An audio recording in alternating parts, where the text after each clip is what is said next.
Olá, seja bem-vinda, seja bem-vindo. Eu sou Paulo Lima. Você está no canal A Arte de Viver. Estamos aqui num ciclo de desenvolvimento de conhecimento, de aprofundamento e de estudos, basicamente de troca de experiências, vocês aí do lado de vocês, trazendo as suas dúvidas, trazendo os seus questionamentos, deixando os seus comentários, e eu do meu lado apresentando um método, uma metodologia de conhecimento que foi trazida através da inspiração canalizada por Pai Malaquias e outros seres. Nós ainda vamos estudar um pouquinho mais para frente uma conexão, por exemplo, com os arcturianos, que nos trouxeram conceitos bastante profundos a respeito do cubo de Metatron, que vai ser uma outra etapa desse trabalho que nós estamos desenvolvendo, que é um conhecimento para cada uma daquelas circunferências, aqueles traços que são apresentados no cubo, que é um conceito e uma ideia através da sabedoria arcturiana, dos nossos irmãos arcturianos. Também teremos ainda um pouquinho mais para frente, a vertente um pouco mais estudada dos sirianos e um pouco dos andromedanos. E, naturalmente, também através da consciência de Pai Malaquias e de alguns guardiões que desenvolvem e me auxiliaram na construção deste trabalho. No vídeo anterior, nós falamos com bastante profundidade, apesar do curto tempo de desenvolvimento, não dá para gerar uma aula de 1 hora, 2 horas, que seria o necessário para um desenvolvimento como esse, mas nós falamos basicamente sobre Deus, sobre o Criador, o nosso Pai, Mãe, esta potência máxima da criação que é inominável, é indefinível, é indescritível, não é inefável, é impossível de se definir qualquer adjetivo que nós, humanos, tenhamos a intenção de gerar para o Criador, para Deus, ela é tolhida porque não tem condições de definir. É absolutamente indefinível.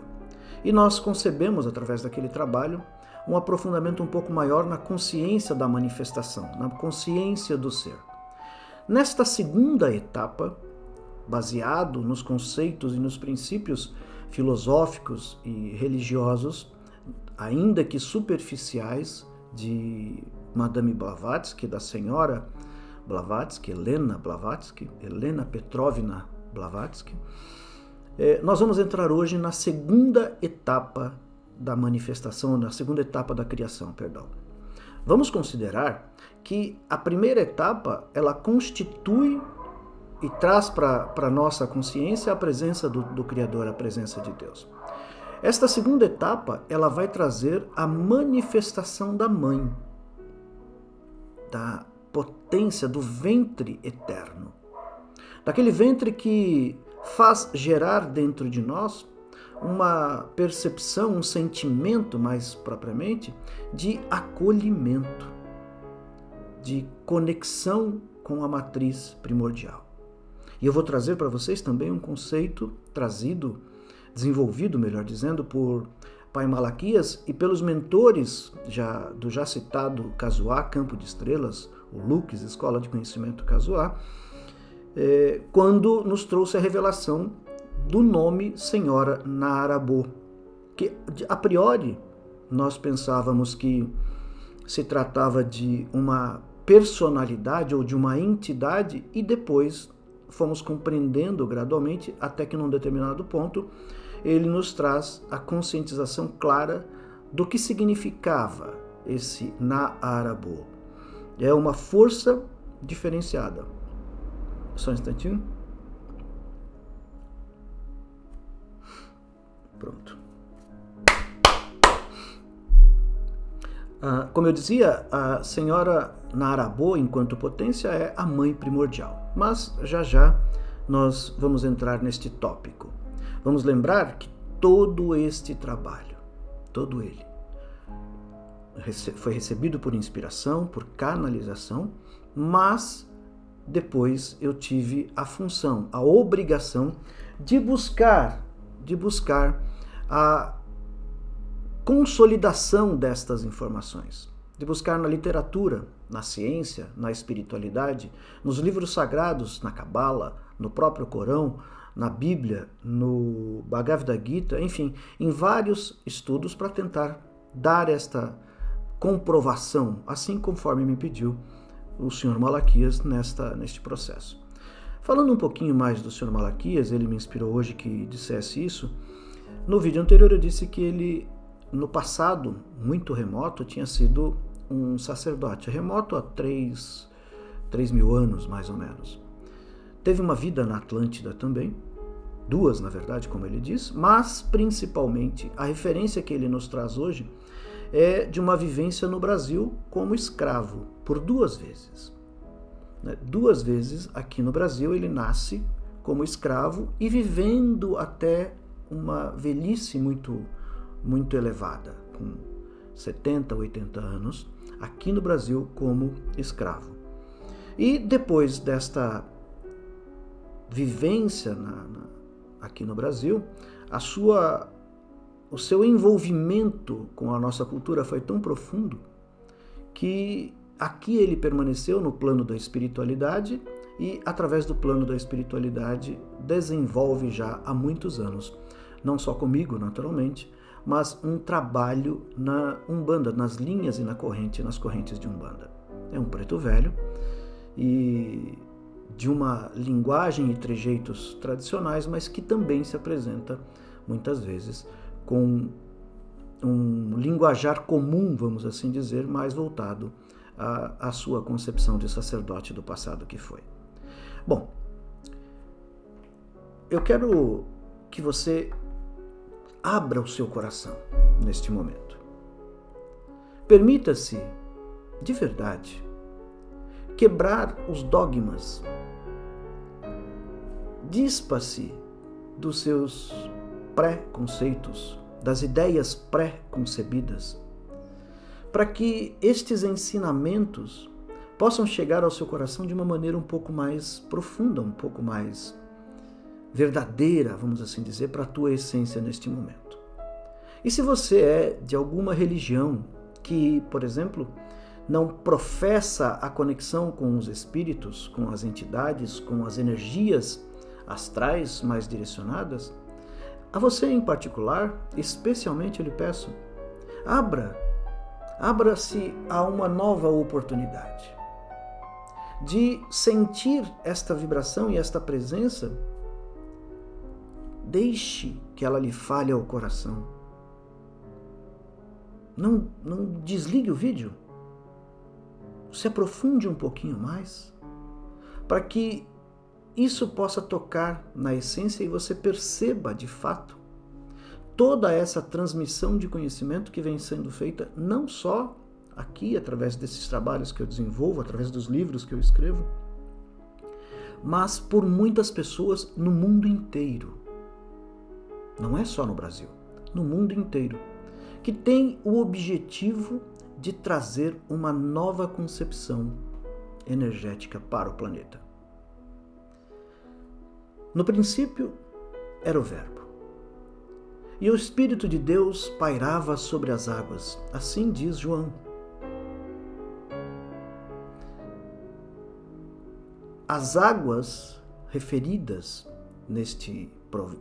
nesta passagem do livro de João, elas são as águas emocionais, a emancipação da consciência feminina, sendo ativada no primeiro toque da manifestação do Criador.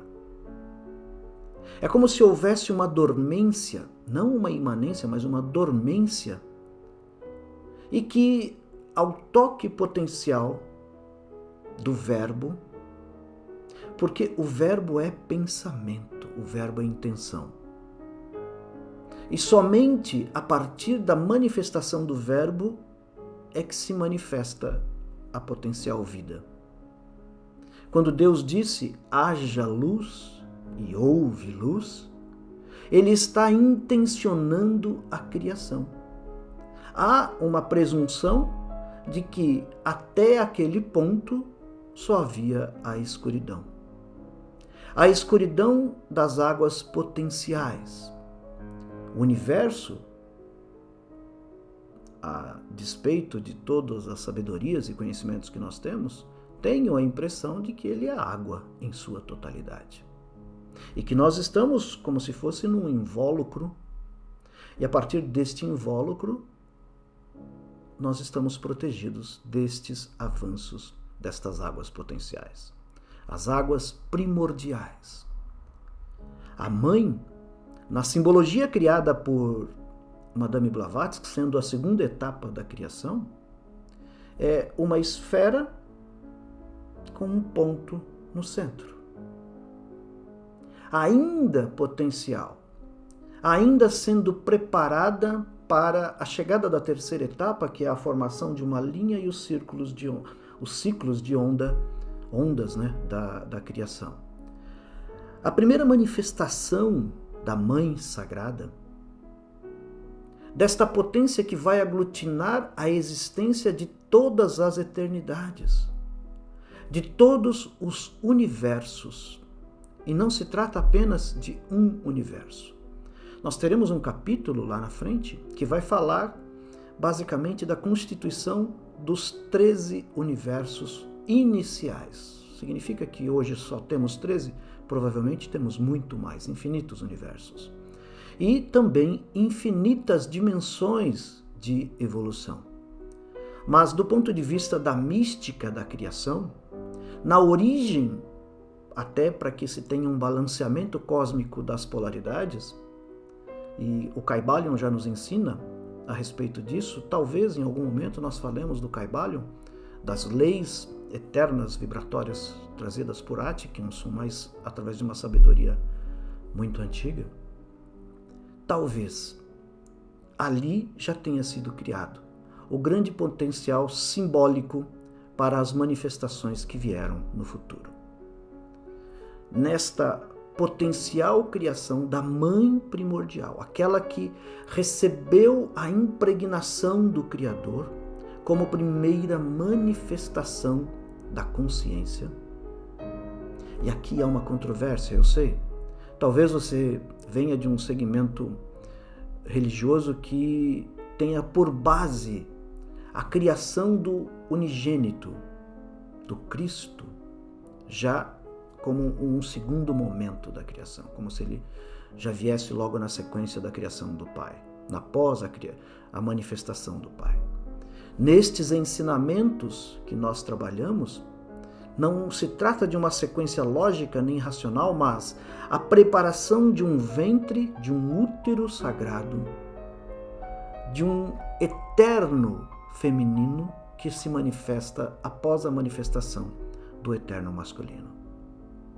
E eterno significa a liberação de polaridades enquanto cargas positivas e cargas negativas. Como se fosse o próprio símbolo do tal já se preparando para manifestar a sua consciência aos universos. Lembrando, por natural que seja, que neste não se pode falar em tempo ainda, mas nesta etapa da criação, não havia ainda a manifestação da entidade física cósmica, vamos assim dizer, dos planetas, das estrelas, do próprio planeta Terra. Mas, a partir daí, já havia, nesta eternidade, a manifestação efetiva do ventre primordial.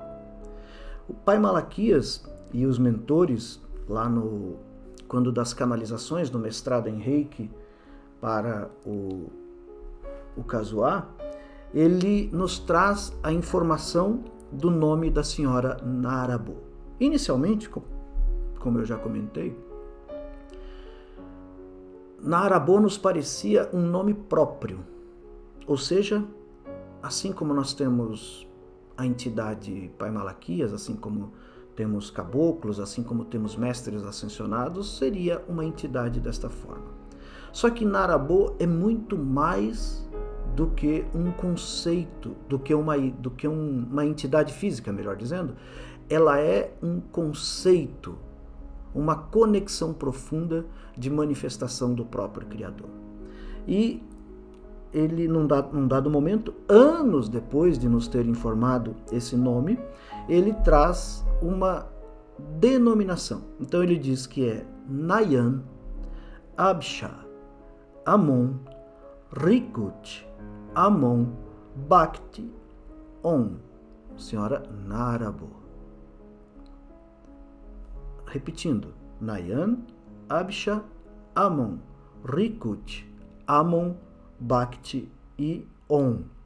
Que em tradução livre, depois nós fomos buscar esta definição, e eu me dediquei para tentar compreender o que Pai Malaquias, o que as entidades estavam querendo nos dizer naquele momento, e eles nos trouxeram a seguinte definição, que é a consciência do Pai na paz suprema, fecunda, ou seja, ela inocula a vida com a promessa de receber a devoção em retorno através do som primordial. Qual é o som primordial? Om. Este é o som primordial. Aqui, neste ponto, a partir da criação, da concepção da mãe primeira, da mãe original, da mãe primeva, daquele ventre que albergaria todas as consciências que viriam a posteriori, não se tratando ainda de uma relação temporal, porque neste estágio, nesta etapa, não há ainda a concepção de tempo, nem de espaço. Não há a criação do tempo nem espaço. A criação do tempo e do espaço ela é necessária para que haja a manifestação da fisicalidade, principalmente a fisicalidade na densidade nesta que nós vivemos, porque nós necessitamos desta referência de tempo e de espaço. Até então não havia sido originado, não havia sido criada a concepção desta ideia de tempo.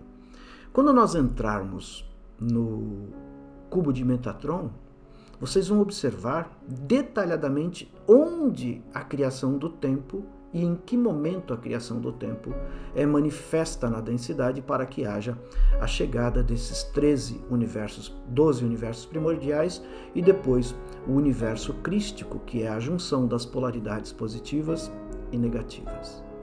Esta consciência original, primeira, da mãe primordial, é que vai possibilitar, através de uma inoculação, através de uma impregnação, através da chegada da vontade do Pai, e é a vontade do Criador que faz com que estas águas possam manifestar a luz através da oscilação de uma frequência maior, de uma frequência mais elevada, de uma frequência que nos dá a possibilidade real, concreta, de gerar a vida a partir deste momento. É desta forma que nos descreve Pai Malaquias e outros mestres espirituais que buscaram trazer este conhecimento, esta sabedoria. Aceitar a presença desta mãe primordial como uma potência da criação, como uma referência deste amor de Deus para com todos os seres de todas as eternidades, de todos os universos. É na concretização desta primeira manifestação, deste espaço potencial, deste ventre eterno, é que nós podemos, sim, nos conectar com este princípio original da intenção de criar. O haja luz e houve luz é exatamente a manifestação de Deus, a impregnação de Deus neste ambiente teoricamente emocional, vamos assim dizer, nestas águas profundas de escuridão total que recebe agora a potencial vida. É natural que, quando nos referimos aqui usando o texto bíblico, é apenas como uma referência, porque principalmente o Evangelho de João é um dos evangelhos mais místicos, mais profundos, que nos possibilita mergulhar um pouquinho mais na sabedoria suprema do Criador. Não se prende apenas ao cotidiano dos embates entre o povo judeu, os fariseus, enfim, estas situações que nós vivenciamos. Mas quando recorremos ao texto bíblico, é para facilitar o entendimento, uma vez que ele é o mais conhecido. Ele é aquele que está disponível para a maioria da população. Mas nos caminhos esotéricos mais profundos, da magia, dos magos, daqueles que já vêm de escolas místicas anteriores, existem outros conhecimentos que podem nos levar a esse conhecimento. Se você procurar em Saint Martin, você vai ter esta referência, este saber mais profundo. Se você buscar em Jacob Boehme, você também vai ter esta sabedoria, este conhecimento mais profundo. Se você for a Santo Inácio, se você buscar nas entrelinhas das suas confissões, dos seus ensinamentos, você também encontrará algumas explicações que extrapolam o comum do conhecimento, o comum da sabedoria, este que nós já estamos acostumados em nosso cotidiano. Se a consciência do Pai, na paz suprema, ela fecunda, ou seja, ela inocula a vida com uma promessa de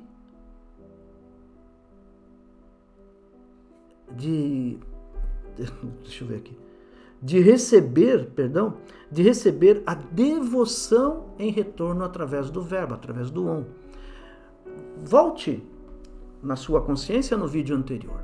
Nós dissemos que o serviço, o propósito existencial de cada ser é servir a Deus. Esse é o propósito existencial de cada ser.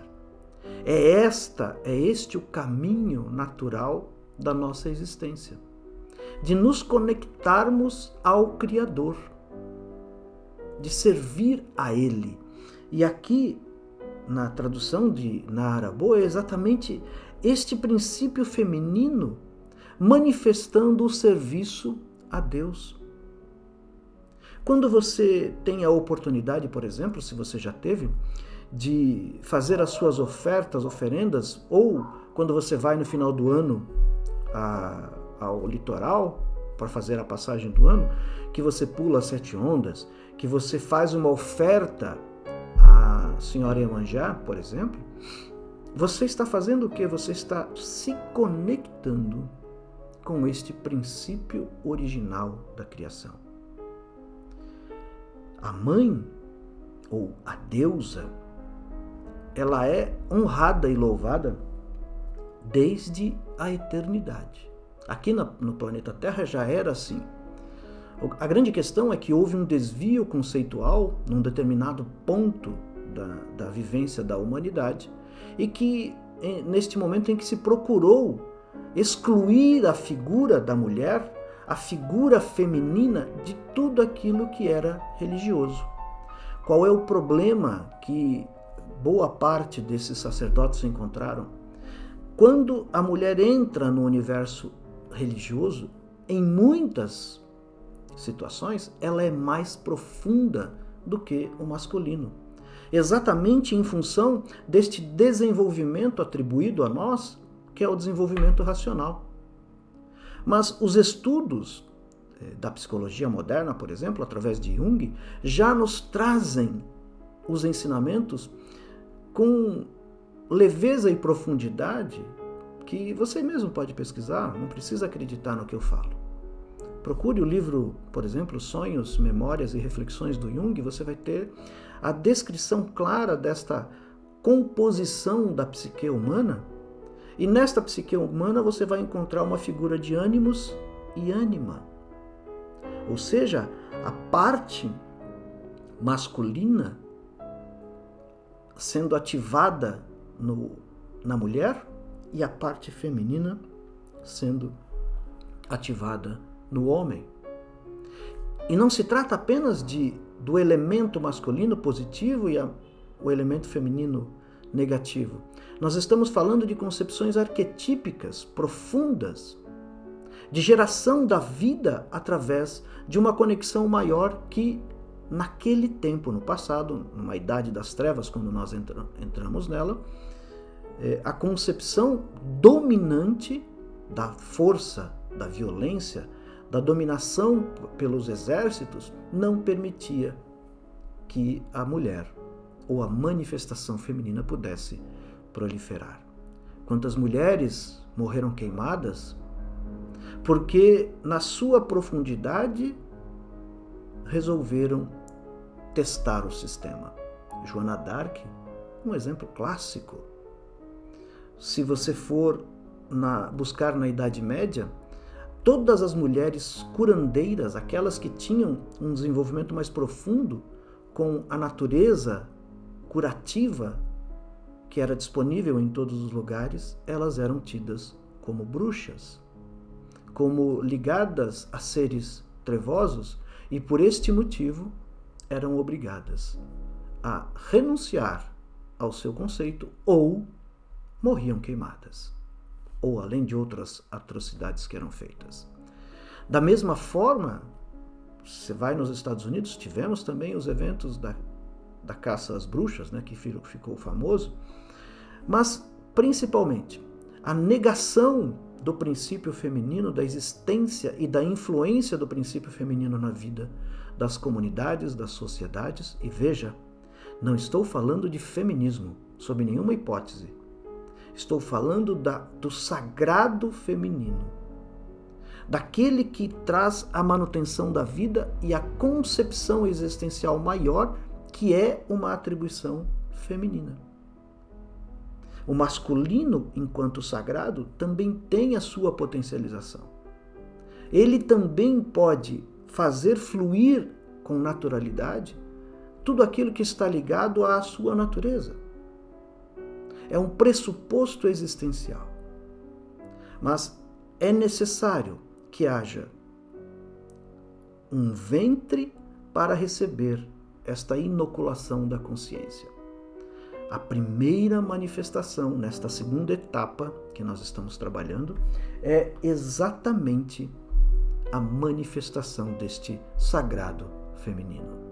E este sagrado feminino, representado por todas as deusas do passado, por Artemis, por Diana, Ísis, a nossa potência egípcia de concepção, por Maria, por Madalena, Santa Sara, né? Esta concepção é que precisa ser trabalhada. Se dê essa oportunidade, procure compreender um pouco mais como seria possível a existência de uma criação ou de uma formatação, vamos assim dizer, sem o aspecto acolhedor. Não é possível.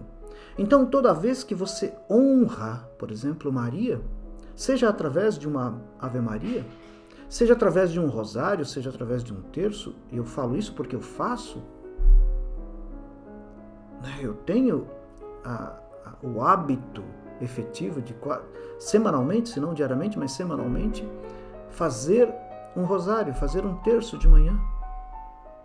E não há nenhum mal, nada que possa denegrir, perdão pela palavra, mas nada que possa diminuir a minha ação, nada que possa diminuir a minha ação no campo da espiritualidade. Na espiritualidade com Umbanda, na espiritualidade com os pretos velhos, na espiritualidade com o caboclo, na espiritualidade com os guardiões. A presença deste sagrado feminino deve ser cultuada de uma forma aberta, abrindo o seu coração para fazer a sua oração chegar a este sagrado feminino e, através dele, chegar ao poder máximo da criação. Eu sei que é desafiador. Eu sei que, até neste momento, é preciso ficar escolhendo palavras para traduzir aquilo que deveria ser natural na nossa existência. Entre os druidas, entre os celtas, era natural que as sacerdotisas manifestassem também os seus poderes. Era natural que elas entrassem em conexão com o carvalho e, através das suas meditações, pudessem acessar os portais dimensionais de conhecimento profundo, inclusive voltando, abrindo lacunas no tempo e voltando à Atlântida, à própria Lemúria. Assim, esta sabedoria antiga, esta sabedoria de profundidade, precisa ser respeitada, precisa ser cultuada e precisa ser comunicada. Este princípio eterno do feminino e o princípio eterno do masculino, ou o eterno feminino e o eterno masculino, não deve trazer nenhuma confusão a essas concepções de gênero atual, porque nós estamos falando de polaridades. A alma, e nós vamos trabalhar um pouco o que é a alma, como que se criam as identidades temporais, um pouquinho mais para frente, tem muito assunto para nós discutirmos. Esses temas, eles vão fazer com que você mergulhe um pouquinho mais nesta concepção da sutileza da criação e saia da caixinha tradicional que nós estamos habituados. Saia do modelo padrão de relacionamento que nós fomos obrigados, ao longo da existência, aprender, na verdade, colocar em prática em nossa vida. Eu sei. Isto pode causar desconfortos, sejam emocionais, sejam de conhecimento, de sabedoria, mas esta etapa da criação é uma etapa abençoada, porque ela permite que nós, já neste início, possamos dar um salto diferenciado de sabedoria, de conhecimento e de uma vida mais ampla. Repito, a consciência do Pai na paz suprema, ou seja, na eternidade, fecunda, inocula a vida com a promessa de receber a devoção em retorno, ou seja, aquilo que ele deu, ele recebe de volta, através do som primordial. É esta oração que você faz, e aqui eu queria abrir um parênteses rápido, colocar isto entre parênteses. A oração que você faz pedindo algo para si tem importância, tem valor. Mas a oração que você faz apenas com um sentimento de agradecimento para a humanidade, para outras pessoas, ela te preenche muito mais do que a outra oração. Ela te cura muito mais. Ela exercita o princípio da fé no eterno, sabendo que nós temos tudo aquilo que nós necessitamos para a nossa existência, sabendo que todos os princípios estão colocados à mesa e nós não precisamos, em tese, de nada. Precisamos apenas aprender a nos conectar a esse Deus maravilhoso e, a partir desta conexão da casa do Pai, do reino de Deus, a partir desta conexão, manifestar em nossa vida tudo aquilo que Ele já criou. Ora, veja, ainda que você seja ateu, ateia, que não professe o agnóstico, não professe nenhuma fé, não busque nenhuma conexão religiosa, eu desafio todos os dias de manhã você a não fazer nenhum tipo de oração, mas apenas tomar consciência de todos os benefícios que você já recebeu em vida desde o seu nascimento. E eu vou lhe dizer, não importa a condição física do seu corpo. se falta algum membro, se falta algum sentido, seja olfativo, seja visual, seja da audição, pouco importa. Se você exercitar diariamente,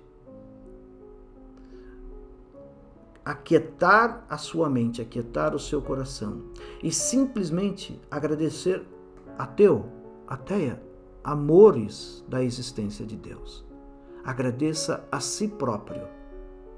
Agradeça a sociedade. Agradeça a ciência. Agradeça por todos aqueles que produziram algo para você. Não precisa entrar numa conexão superior com um espírito superior para fazer esta gratidão. Eu digo que se você se conectar espiritualmente, o resultado é muito mais profícuo e até mais rápido, vamos assim dizer.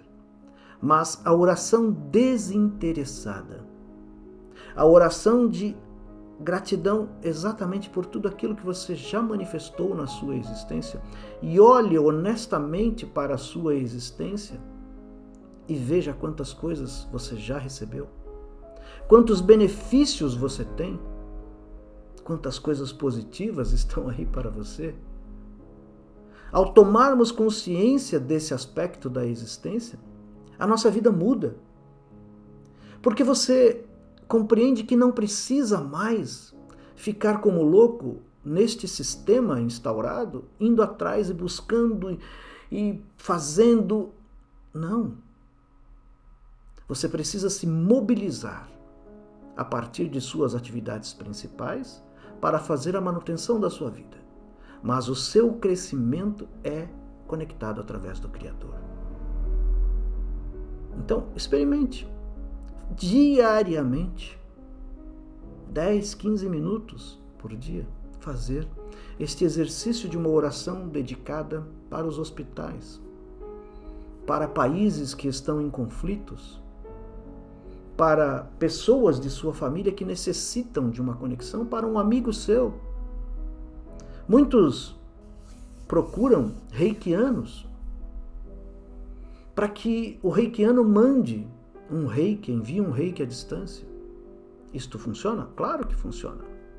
Mas eu vou lhe dizer uma coisa, por princípio básico, por princípio fundamental e existencial. Não havendo a possibilidade de se conectar com alguém que faça este envio do reiki à distância, esfregue as suas mãos.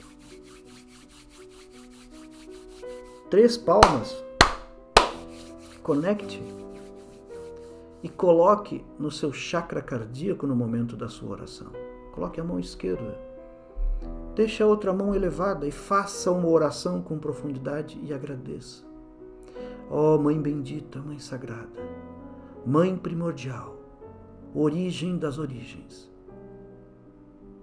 nós te agradecemos neste momento, por sua presença em nossa existência, por este momento sagrado que estamos aqui a respirar, a trabalhar, a buscar uma recolocação, a buscar o alimento para pôr à mesa. Nós agradecemos por tudo aquilo que já apresentaste em nossa vida. Deus, Pai Todo-Poderoso, Senhor eterno de toda a existência, nós agradecemos por nos auxiliar até este momento de nossa jornada. Que o Senhor possa enviar a todos os hospitais que necessitam a Tua presença. Você vira a mão. A Tua presença. E agora, através dos mestres ascensionados, dos irmãos interplanetários, que possam jorrar em todos os hospitais, em todos os locais em conflitos, a Tua energia, a Tua vibração, e a partir disso, transformar a vida de cada um que for tocado por esta vibração. E por isso, nós agradecemos. É este princípio. E isto você pode fazer.